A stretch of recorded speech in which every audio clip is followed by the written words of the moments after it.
Hi everyone and welcome back to another video. So if you are selling products or subscriptions with Squarespace in 2026, optimizing the checkout experience is one of the biggest levers you have to reduce cart abandonment and increase conversions. So Squarespace checkout is secure and structured, but you can customize the key elements, branding, fields, policies, and payments options. Okay, so in this guide I will show you step by step how to customize the checkout in Squarespace in 2026 cleanly, correctly, and like a pro. Okay, so first thing first, open checkout settings.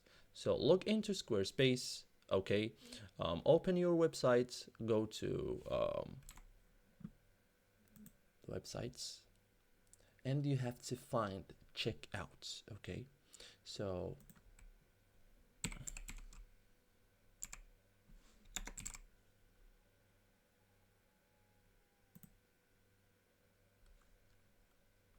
it's in selling. Okay, good.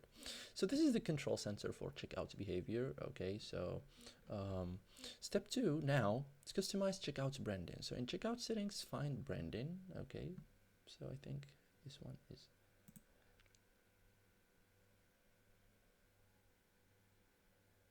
You can show your site's logo, use your site's brand's colors, control bottom styles. Okay, so um, first time to visit. So control consistent branding builds trust at the payment step. So configure customer information fields, go to checkout, customer accounts information. You can choose guest checkouts, optional customer accounts, required fields. Fewer required fields equal higher conversions. Okay, so thank you guys for watching this video and see you in the next tutorial.